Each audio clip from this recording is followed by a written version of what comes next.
Kellie, I wanted to ask you what you think about how Trump might be taking what went on last night, because obviously, we all want to know if he's actually going to run again.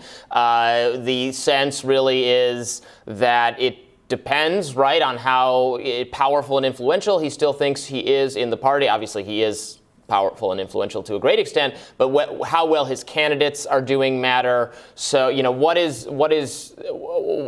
Trump taking from all of this? Is this a good outcome for Trump world?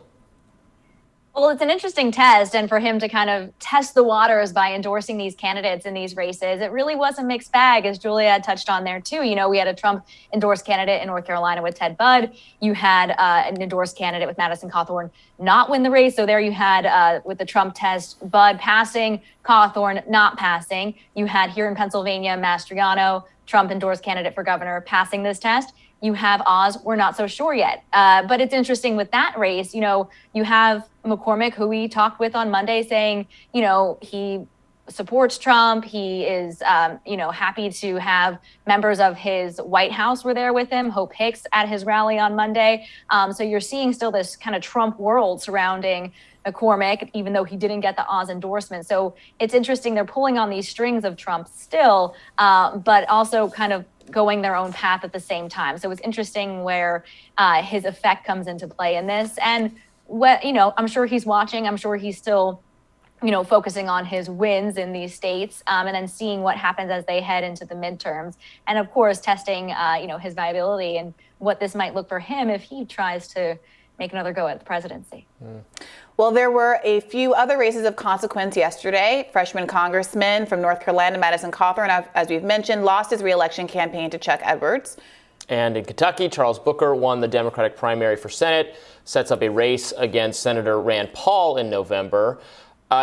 Julia, the Madison Cawthorn situation, obviously, I think is a pretty unique one, is not really a test of Trump's power or lack thereof. The number of scandals involving him, a lot of self-inflicted wounds, the comments he made about cocaine parties and orgies, his kind of, I think, a level of immaturity that even penetrated some of the hardest of the hardcore Trump supporters and people who had supported him in the past. So is there anything else going on there that we should take away from it?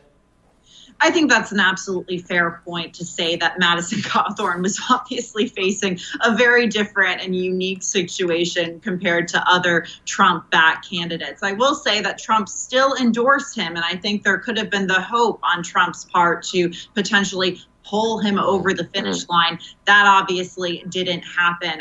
Look, I think a lot of Republicans this morning are breathing a bit of a sigh of relief, though.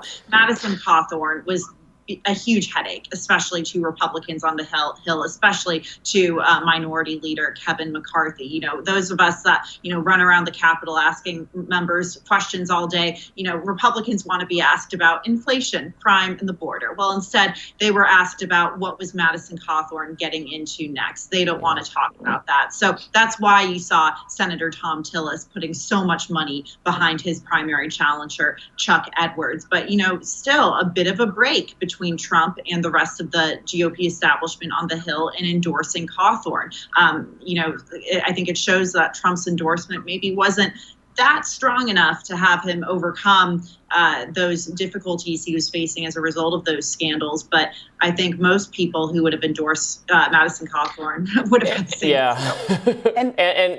And Kellie, what do you think is the difference between Ohio and Pennsylvania? Because the Josh Mandel, J.D. Vance race, where Trump endorses J.D. Vance, and he was behind, and then you can look in the polling, it seems like he got a really sizable bump from that, put him into, he kind of cleanly won that race. But in the Pennsylvania race, it did not do it. Maybe it helped Dr. Oz. It did not do enough to give him the clean win that J.D. Vance got. Is there some difference there that we're missing?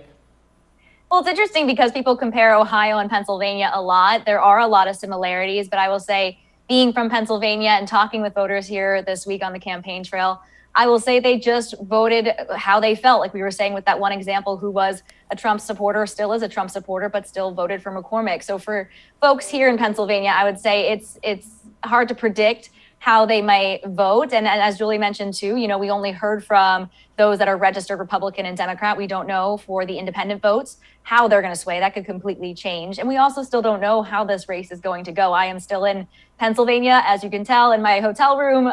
We are going to continue our coverage here for Next Door News Nation, through the day, waiting to see if we may hear if someone pulls ahead or if this is going to move, into recount territory. And, we don't know yet if Trump's effect here worked, if that endorsement worked for Oz. But I will just say that we are seeing these voters vote with who they like, despite who endorsed them or what they may say. They are going with them for whatever personal reasons they have, what they're dealing with in their community, what issues matter to them. I think that's what stands out here for Pennsylvanians.